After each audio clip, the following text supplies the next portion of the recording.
Fancy learning how to sew shearing? Hi, I'm Tilly from Tilly and the Buttons, and I'm going to show you how. Shearing is a lovely effect that is relatively simple to create once you know how. Now this video has been brought to you with thanks to Janome UK, who've been supporting creativity for over 100 years. So first, what is shearing? Shearing, or shirring if you prefer, is when you sew rows of stitching using elasticated thread or shearing elastic in the bobbin. This gathers up the fabric, resulting in a pretty surface texture as well as an adjustable stretchy fit. I'm going to be demonstrating on the Tilly and the Buttons Mabel sewing pattern, which is shearing on the waistline and cuffs, and you can also use this tutorial to help you with other sewing patterns that feature shearing.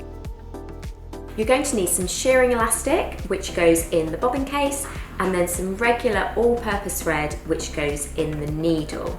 Now the all-purpose thread is going to show on the outside of your garment, so pick a colour that closely matches your fabric.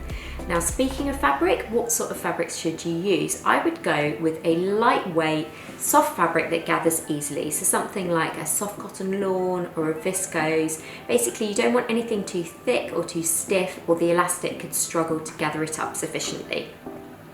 Now whatever fabric you choose, always sew a test swatch, because the type of fabric that you use, as well as the settings on your sewing machine and how you wind the elastic onto the bobbin, can impact the finished result. We're going to start by winding the shearing elastic onto the bobbin. Do this by hand. You want enough tension that it's not falling off the bobbin, but don't pull too tight or stretch the elastic. And don't overfill the bobbin. If you have a long tail coming up through this little hole, trim it down so it doesn't accidentally get picked up by the needle. Pop your regular thread on the spool holder and thread it through the machine and needle as normal. Load your shearing elastic into the bobbin case as normal. To bring it up to the surface though, turn the hand wheel towards you. Avoid using the needle up-down button if your machine has one, because it can stretch out the elastic. Pull out a tail of both the spool thread and the bobbin elastic towards the back. Set the machine to a long straight stitch. The longer the stitch, the more it's going to gather up the fabric. Place your fabric right side up on the machine so the elastic will end up on the underside. You can use the edge of the fabric as a guide to sewing your first row, or draw guidelines onto the fabric if you prefer. Sew 2 stitches forward and then back tack to secure them in place. Now back tacking is an essential step to stop the elastic coming out, so please don't skip this bit. Sew the first row of shearing, taking your time to keep it parallel to the edge of the fabric or in line with the guideline if you drew one on. Now you should see the fabric start to gather up behind the presser foot. As you sew more rows, the fabric will gather up more. When you reach the end, back tack again and then sew off the end of the fabric. Gently pull the project through and use scissors to snip the threads. If you've got an automatic thread cutter on your machine, it can stretch out the elastic, so I would avoid using it. To make the stitching extra secure, I like to leave a short length of shearing elastic at each end, which I snip off once I've sewn the seam across them. Before sewing each row, check you have a short length of both thread and elastic coming out towards the back. Sew the second row of shearing using the edge of the presser foot as a guide to keep it at an even distance from the first row, or follow the next guideline if you drew them on.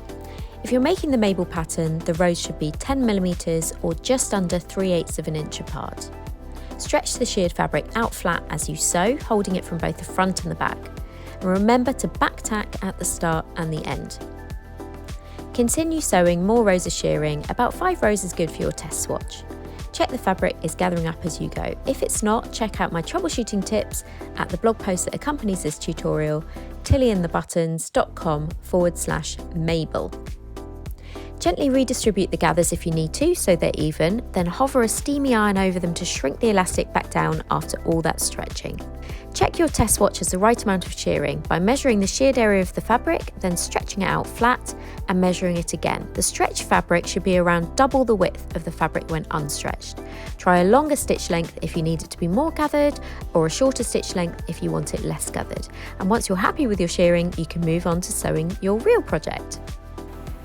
I hope this has inspired you to give shearing a go. It's really fun and fulfilling once you know how.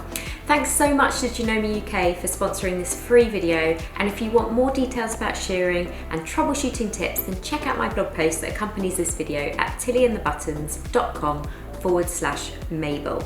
Bye!